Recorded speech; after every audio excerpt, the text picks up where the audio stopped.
Welcome to House Education, May 7th, 2025. Continuing our discussion on H54, an act relating to cell phone free schools. We have a person from the Social Media Victims Law Center.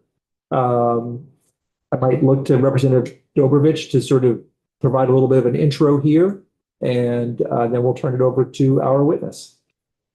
So Laura is a lawyer for Social Media Victims Law Center, and they work around the country helping victims of social media that have people who've had been victimized by others on social media, both from trafficking to other nefarious, for lack of better words, things that can happen to people on social media. I believe in Vermont, they are currently working with 6 clients in our, or am I correct?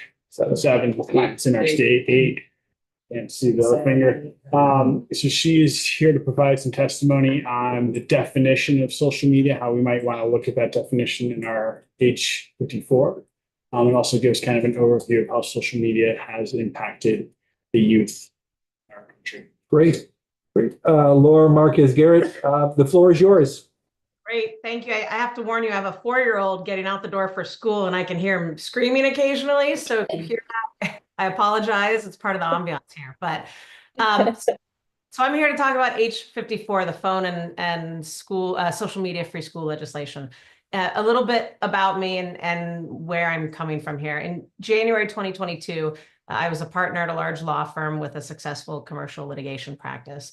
Then I met SMBLC's founding attorney. He had just started the firm in late 2021, and I read his first complaint. It was about a young woman named Selena Rodriguez. Selena got her first iPad at age 9, and she died by suicide on Snapchat at age 11. The thing is, I also saw her medical and her school records, and none of it made sense. Then I learned that the designers and tech execs in Silicon Valley do not allow their children to use the same social media products that they claim to be safe for kids like Selena and my own children. As a parent, I knew that all the money in the world meant nothing if my kids were in danger. So I quit Big Law, I joined SMBLC. Back then in February 2022, we had this sense, I think many of us had this sense that these companies were harming kids, that these products were not ideal, but we didn't quite know why. The Facebook whistleblower had recently come forward. People were starting to question the status quo. I promise you, we never could have imagined how bad it truly was. No one could anticipate the things that those of us at SMBLC have seen in the last few years. In that relatively short period of time, again, we're just talking 3 years, we've been retained on behalf of more than 4,000 kids across all 50 states and a few other countries, including, as was mentioned earlier, I believe currently at least 8 children in the state of Vermont. So when I provide examples today, when I talk about social media products and the harm that our kids are suffering, that terrible expertise comes from hundreds of interviews that I've had with parents and kids, investigating data from hundreds of social media accounts and devices. So I see the data, I see the chats, I see what the kids are inputting, and I see what these products are giving back to them. Platform testing and studies, working with experts across various fields. I see the journals and the artwork these children are creating, as well as medical and school records, police reports, and unfortunately, all too often, autopsies, suicide videos, and the like. So these data points tell us about these health-harming products, but the human stories help us understand. We're still learning what these products are doing to kids. I promise you what we know already is more than enough to warrant a bill like the phone and social media free school legislation. So for starters, social media is not the internet. All of the benefits these companies take credit for, things like community, connectivity, resources that kids want to have access to. The internet gave us those, and they still exist on the internet and through a variety of apps that are not social media. It's hard to see that sometimes because the harmful dependencies that the social media products are engineering, but I promise you our kids will be okay without social media. Again, there are many different apps, and importantly, H54 is written in a way that will maintain the benefits of the internet and a wide range of apps that kids can use for community, connectivity, and resources, but without features that cause things like addiction, depression, anxiety, and the serious risks of exploitation and abuse. In contrast, our kids, Vermont's kids, are actively being harmed by phone and social media use in school. So I want to start with Emma Claire. Emma Claire was a beautiful young woman from Louisiana. Her parents said no to Snapchat. It was a hard no. And when she was 16, she appealed their decision. And there's this photo we have of Emma Claire holding up a sign that is titled Reasoning. And among Emma Claire's reasons were things like basketball group chat. Right? So like many kids, her school sports team used Snapchat. If you didn't have Snapchat, it was hard to get the announcements. It was hard to stay connected with friends, and you felt left out. Her sign also says group chats with your class about homework. So one of the things that was set up was on Snapchat, they would have group chats so that the kids in class could work on their homework together. Now, when you have a kid that listens and is well-behaved, a kid whose friends and school are all using social media apps, it's hard to say no. And it's not because these parents never say no to things. It's because schools recommending or requiring the use of these products make them feel safe, right? You couple that with the company's false advertising, and these parents never stand a chance. When schools are saying that it's okay, it feels safe. So they often say yes because it's required by the school, it's encouraged by the school, or it's used by the school. As parents, as families, we trust our school districts, we trust our teachers, but these products are not safe. Now, Emma Claire died less than a year after her Snapchat use began.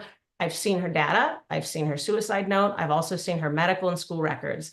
This was a kid who was being told, or whose parents were being told rather, she was healthy, she was well-adjusted, she just wanted a bit more independence, like being able to use the app that her school was encouraging her teammates and her classmates to use. I wish this story were uncommon, but it's not. The other thing I need to raise here is sextortion and related suicide. This is a harm that we are seeing more and more. I think the current estimate and the public numbers of reported cases are something like 46 in the last 3 years. This is when a teen is tricked into sending an explicit photo, then they're told to pay or the photo will be published. The thing that most people don't realize is that Instagram is the #1 app when it comes to this, when it comes to sextortion, and resulting suicide. There's a report that I'd be happy to share with the committee if desired. In fact, there's about a dozen cases of sextortion and suicide that our firm alone handles, and all of them involved Instagram. This is due in part to Instagram features. For example, the follower and following lists for kids are public.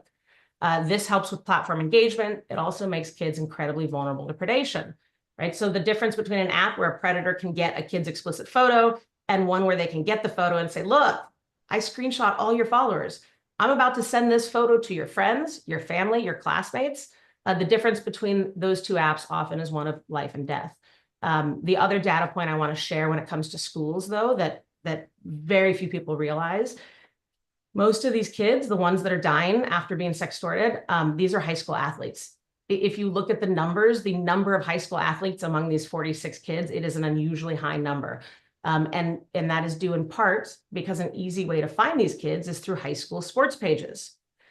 This is what Meta makes public, the public data. If you take that public data on these high school sports pages through Instagram and through these kids' accounts, you can automate and create a roster relatively quickly with personal details about these kids no one should have access to, right? So the public availability of these features is embedded in platforms like Instagram. These are things Meta could fix. We've been begging them to fix them. They don't because it increases engagement. Connectivity increases engagement. Now, I have more examples than we have time today, so I'm going to end on the apps that have addiction built in. Most of the kids we work with had no issues before social media. And then they couldn't sleep and they didn't want to do anything else. So social media products, unlike other apps, are designed to create hits of dopamine. This is the same mechanism as nicotine, only it's doing it to 12-year-olds instead of 18-year-olds or 30-year-olds. There are schools that have gone phone-free and social media-free. Those schools report things like noisier lunchrooms, right? Kids engaging with each other, fewer fights, less depression, anxiety, suicidality. Our kids deserve to be kids, and schools should be a safe place. Now, we cannot stop kids from using these products at home, but imagine the difference between a kid who's, for example, playing a video game for 20 hours straight, right? A kid who's playing a video game for 20 hours straight versus giving a kid's brain a 7-hour break, a time in the middle of the day when they can learn, they can engage, they can be safe. The positive impact on their brains of that break cannot be overstated. And that's what school is supposed to be. It's supposed to be a place where they can learn, be free of danger, conflict, and distractions. So social media is not necessary in school. In fact, it's about to become a liability. And I promise you, as an attorney in this space, it's only a matter of time before citizens start looking to schools and asking why our kids are being exposed to platforms that are not necessary to teach them. Why, when a parent says, please keep my child away from devices, there are schools that say, no, it's part of our curriculum. And cases where parents turn their Wi-Fi off at home, right? They understand the issues. They're trying to keep their kids away from these products, and their kids are actively using them in class, which I've seen the data on that too. The kids I speak with are tired. They're frustrated. They feel trapped. They cannot stop using and wish these products never existed. But more so, they wish they had a safe place, and you all can give that to them. So here, Vermont has a chance to do this. When it does, you'll see a big difference in a matter of months, not years. I hope that you all prioritize kids over big tech. And while I can talk about these issues for hours, I do want to leave some time in case you all have questions about H54's language, social media harms, or how kids and families are being impacted. Thank you. Yeah, thanks very much. So the big question for us is, most states that have done this or school districts have just simply talked about phones being put away during the day. We're going a little bit further by, essentially banning the use of social media for direct communication with students or requiring any student use of it. But our real challenge is defining social media, because in some cases, social media is a teaching tool, or, what is Khan Academy on YouTube? Is that a social media platform?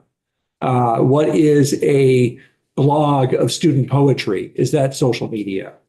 So any guidance you can provide on helping us sort of narrow that definition would be really helpful. Absolutely. So the definition you all have in here now, this comes from a group of folks that put it together. I think it was through sort of the origin was the Becca Schmill Foundation. You've got Anxious Generation, some other folks who worked on this with that specifically in mind. And then having reviewed it, we sort of tightened it up a bit and looked at how best to put it in a statutory context. And so I will tell you it already, these exceptions, this definition of social media is not what you would find in another bill necessarily, right? Because this one is building out a number of exceptions of things that frankly might in some cases even be considered social media. And so when you go in there, for example, you brought up a blog of student poetry. You have got in there on subsection C, a school managed online product or service used solely for the purpose of publishing student journalism or school related news, events, and updates. Things like that could be pulled into there. Subsection B, I mean, this exception is even intended to accept things like the Wall Street Journal app, right? So news apps or things that teachers might want to send kids to, those were specifically built into this exception. And that goes to that subsection B, an online product or service that does not involve school-specific features or identifiers. So a moment ago, I talked about Instagram and sextortion. The harm that we are seeing most often with these school websites is it's giving predators a way to find these kids. And because things like Instagram, they make public a certain amount of private data that should not be made public, those are easy ways for predators to go in and then create rosters of kids, if you will. So subsection B contemplates a huge number of apps, things that have to do with educational materials, news, and resources, right? Broad subjects.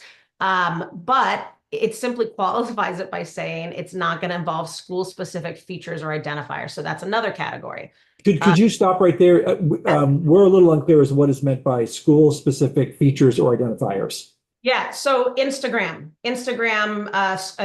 school website that has a list of your football stars, right? And then if I'm a predator, I go to that and all I got to do is pull those names out, find the linked Instagram or other social media pages. And now I get a whole bunch of public information. I can tell you their favorite color, how they did in last week's sports game, what sports teams they like, et cetera. And now when I reach out to them, I say, oh, hey, Joe, great game last weekend.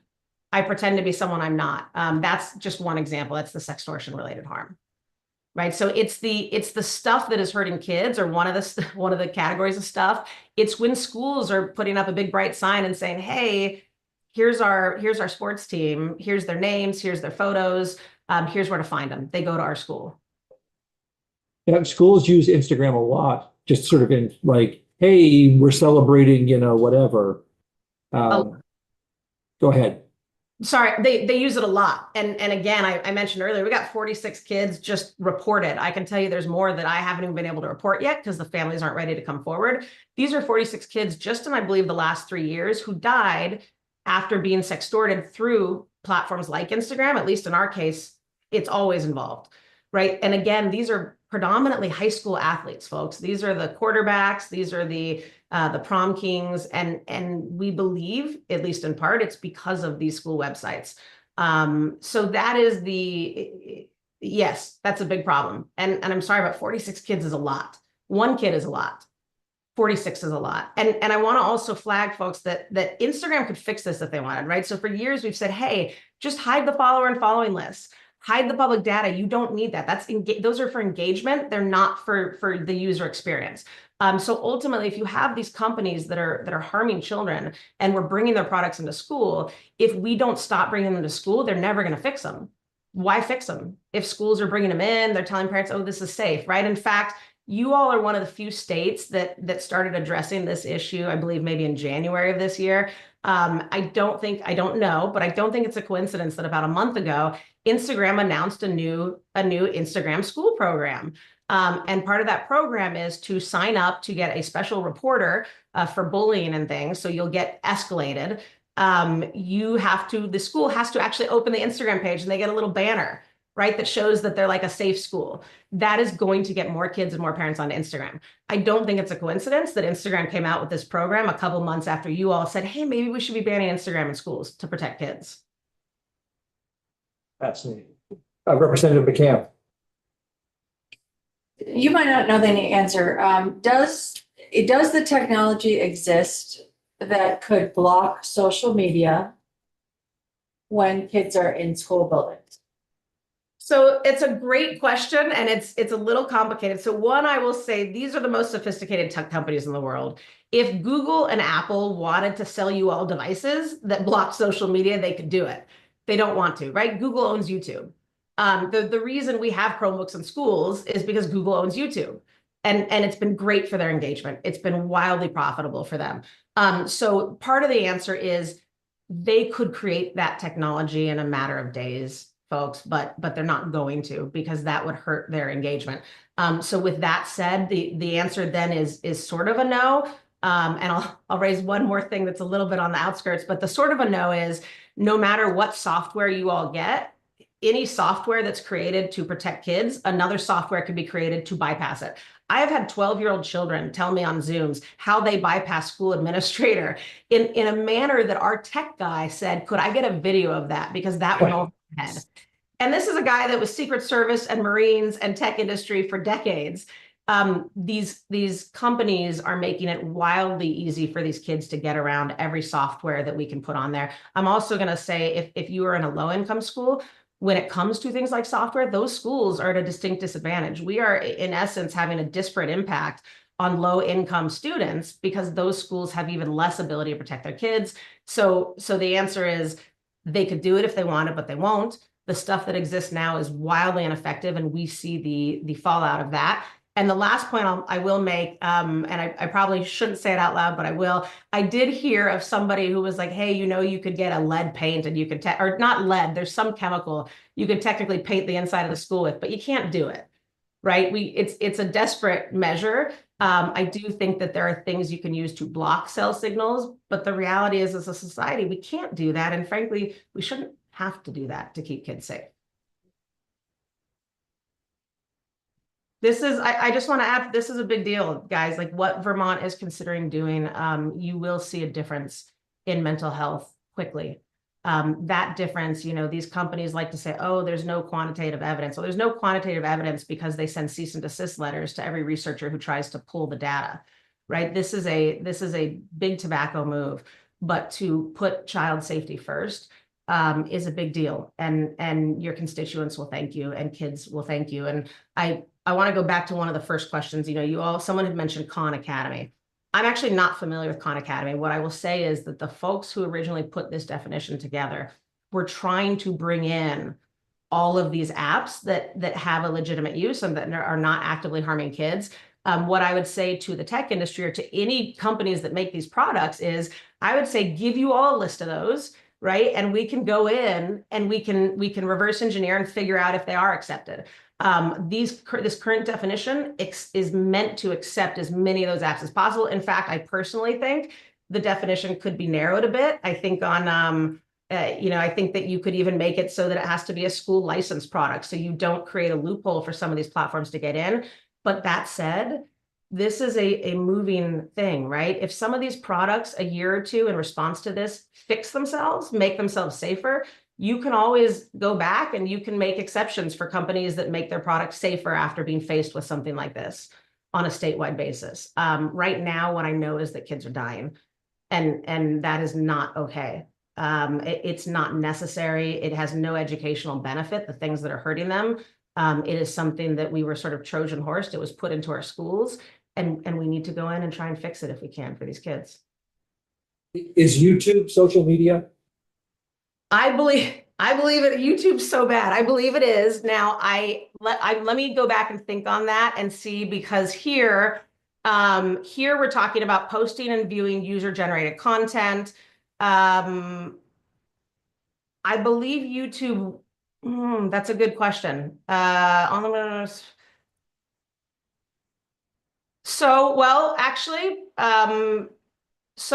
if you look at subsection B, I think that if YouTube is used in the right way, it would be an online product, right, that does not involve school-specific features or identifiers, where the predominant purpose is the posting of educational materials and the posting of comments is interactive. I actually think that a teacher using YouTube in class is going to, as much as I dislike that outcome, because I think, again, that is telling parents YouTube is safe. And I know a lot of parents who let their kids on YouTube because it's in class, but I do think that subsection B would cover the use of YouTube in class, which is, I think, what you're referring to, being able to show YouTube videos and education. Or asking students when they go home. Khan Academy is just educational videos on YouTube. Yeah. And so, can a teacher say, I want you to go home tonight and watch the Khan Academy videos on integers? It looks like under subsection B, yes. I will just say, for the benefit of this committee, I have met families specifically who raise that example, and it is not, when these kids come home and say Khan Academy, can I use YouTube? Their parents let them use YouTube as a result of this. And when their parents walk out of that room, what happens is not good. Now, that said, a law like this, I think, will make schools and teachers even think twice about that, right? Like, hey, yes, we can use Khan Academy. Do we need to? Are there other resources? Could we ask Google to create a school licensed version of this that is safer and that is not marketing their product and the dangerous aspects of it? So I do think that, yes, that would be under subsection B there if you look at the terms, because it is not school specific. It is the posting of, in that case, resource materials where the comments by users are simply incidental to the predominant purpose. So I do think that would be accepted out of there. But hopefully a law like this, again, it's not, we got to get as many as we can right now. And a law like this will hopefully, maybe when you see the rates of suicide, suicidality, depression, anxiety go down, maybe it'll also help districts and teachers sort of reevaluate. Or these companies, even better if these companies reevaluate. Okay, any other comments, questions? Great. Thank you very much for your time today. Really glad we were able to get you in the schedule. Thank you. Thank you very much. Thank you. Thank you.